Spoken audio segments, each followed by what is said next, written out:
After yesterday's loss to the Indiana Pacers, Mavericks fans are fed up with Tim Hardaway Jr. as well as head coach Jason Kidd. I know on this channel yesterday we gave a post-game analysis where I gave my initial thoughts on the loss and how I really felt, but enough time has passed. I think we can take a closer look at yesterday's game, break down some of the data and some quotes after the game, and really paint a better picture of what happened and how we move forward.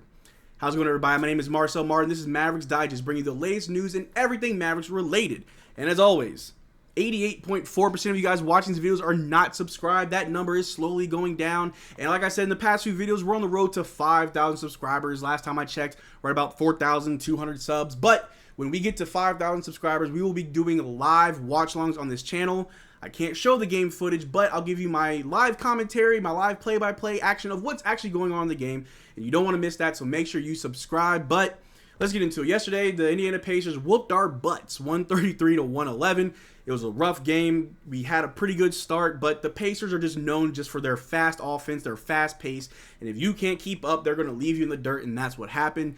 We had Luka Doncic, who only really had a good first half. I think he finished the first half with like 25 points, and then second half only had like 6 points. And then Kyrie had a slow start in the first half, but really came alive in the second half. In the fourth quarter, he brought it in within 4, and just mistakes after mistakes were happening. And before I continue, this is not a slander video on any player. This is more of a deeper analysis after, you know, a full day has passed as to what happened. Because a lot of Mavericks fans, I've seen the comments, I've been on Twitter, and I've been on Reddit as well, and Mavericks fans want Tim Hardaway Jr.'s head as well as Jason Kidd's. And yes, I was very upset by that loss, but I think enough time has passed where we can look at it with clear eyes and just move forward from yesterday's game. And again, it really wasn't that ugly of a game. There were ugly moments, the turnovers, which were pretty rampant and just, you know, piling up on us, and real reason why we lost. But there were other things too that went on, you know, just not the right passes, which led to turnovers, as well as just bad shot selection. And just trying to get our offense going. It felt like in the first half, the Pacers just kept fouling us, not allowing us to set up a good offensive run. We just kept going to the line, it felt like. And then in the second half, it felt like the Pacers couldn't miss their threes. It was a culmination of a lot of things. But like I said earlier, the Mavericks fan base seems to just want to put the blame on Tim Hardaway Jr. And I also was a part of that yesterday. Tim Hardaway Jr. did not have a good game. But we know who Tim Hardaway Jr. is. We know what we're going to get. Sometimes he's hot. Sometimes he's cold. He's up. He's down. We know who he is. And we were on a 7-game win streak. I would have loved to see it go on to 8 and keep going, but it's not realistic to think that we can go the remainder of the season without any losses.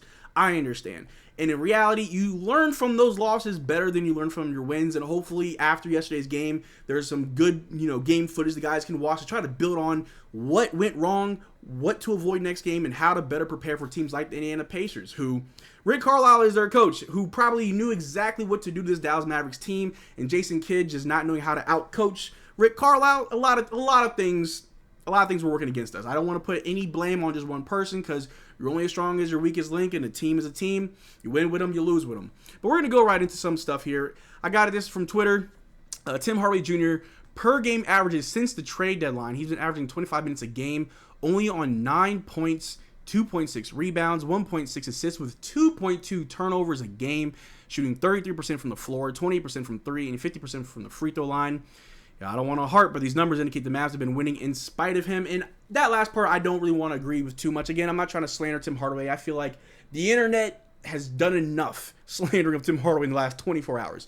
But these aren't good averages. And if these are what he's been averaging since the trade deadline, that might indicate a bigger picture. Not that we're winning in spite of him, but maybe getting PJ Washington and Daniel Gafford might have messed with his flow, maybe with the rotation changes, or like I said in the beginning, maybe this is just who Tim Hardaway Jr. is. He's hot, he's cold, he's up, he's down. Maybe he's down and he's cold, because we saw in the beginning of the season where he was there was a moment in the beginning of the season where he was a clear candidate for Sixth Man of the Year. He was shooting the lights out. I want to say him and Kyrie combined for like 60 points against Brooklyn one time in this season. Like, Tim Hardaway Jr. has had big games, and that's when you love him. But when he has bad games where there's a drought and things just aren't going for him, you just hate him. And I'm not trying to hate on anybody on my team, because if you're a Dallas Maverick, I'll rock with you. Even Dwight Powell.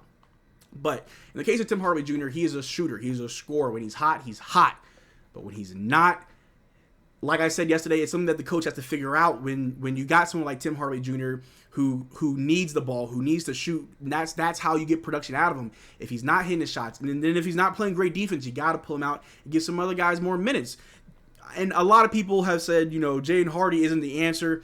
It's something, a lot of people say how deep this team is, but when you're giving Tim Hardaway 28 minutes to commit 4 turnovers, and then when you got Maxi Kleber, who had like 23 or 25 minutes as well, barely filling up the stat sheet at all, you got to go a little bit deeper than just 4 or 5 guys. You got to really see who off the bench can help out.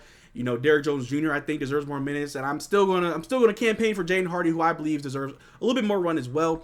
But Tim Hardaway Jr. his season averages for this season: 17 points a game, 3.6 rebounds, 1.7 assists, shooting 41% from the floor, 36% from 3, 87% from the free throw line. His shooting percentages are on par with his career averages, but he's scoring more, which that's what we need from Tim Hardaway Jr. is just be a scorer. I mean, you see up there, he's about 31 years old. I don't think being 31 years old has anything to do with his lack of play. I think Father Time hasn't touched Tim Hardaway just yet. I still believe that he could be that scoring option for us because we got Kyrie. We got Luka, the best backcourt in basketball right now. But what we don't have is that reliable third scoring option, which I do kind of see with Josh Green, if maybe his usage rate does go up a little bit. But Tim Hardaway Jr. has been that third scorer for us for some time now, and we definitely need him to get back in his old form. Like I said, his averages since the trade deadline have pretty much cut in half in every category. It's from 17 points to about 9 points. We need to get more out of Tim Hardaway. If we can find that consistency in Tim, we'll win way more games than we'll lose. Because when Tim's hot, and Kyrie and Luka, who are always going to be just hot, if we can get Tim going, if we can get him better looks, if we can get him going early, we'll win games. That's just how it's going to go. And what I said yesterday as far as we need to, things need to change, even in this video, the thumbnail, adjustments need to be made on the fly. I'm not saying going forward against the Cleveland Cavaliers tomorrow, yes, Tim Hardaway, your bench, we're going to put Jaden Hardy in and Derrick Jones Jr. going to eat up all your minutes. No. What I meant was, in certain situations, in certain games, on the fly adjustments need to be made.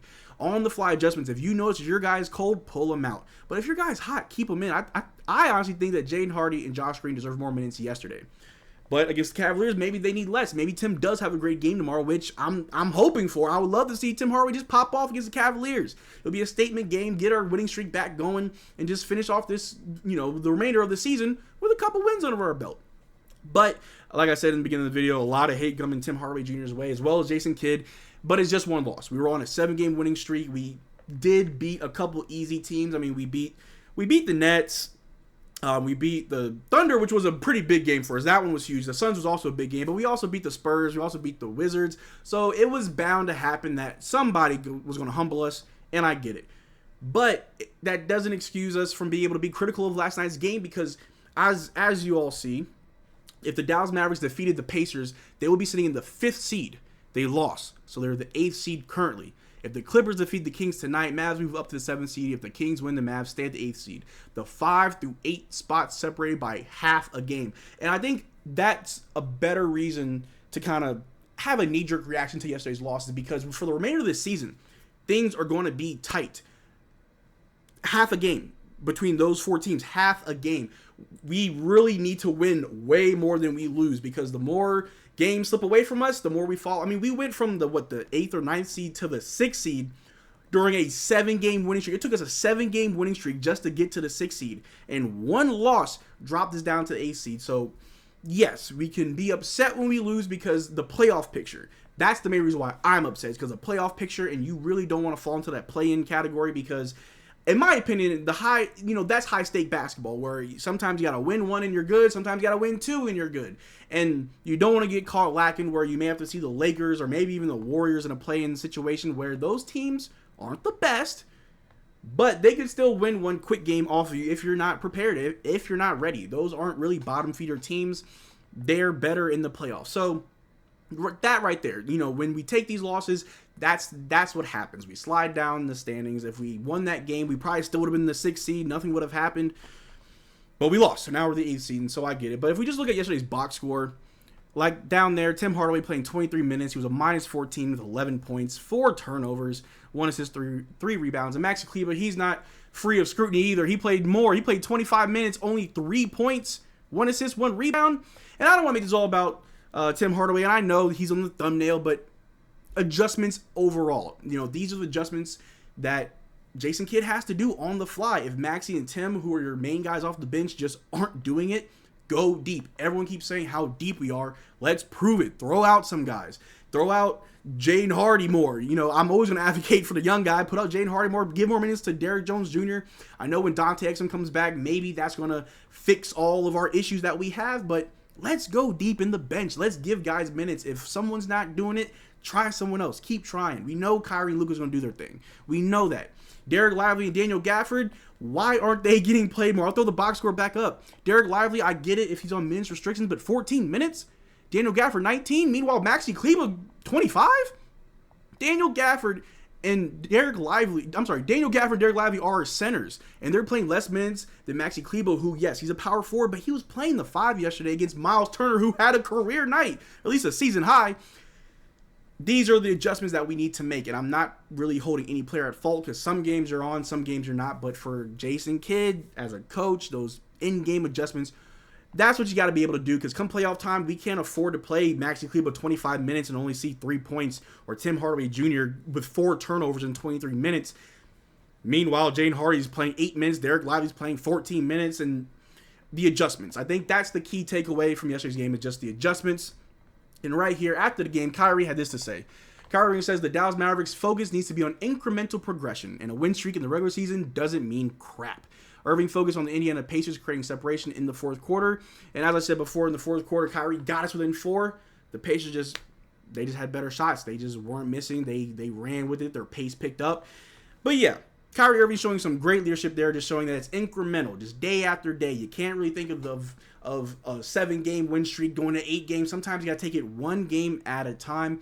And I think that's the best way to go about it going forward. But I stand by what I said. Adjustments need to be made in game so we don't have these mistakes going forward. But it's just 1 game. It's just 1 game.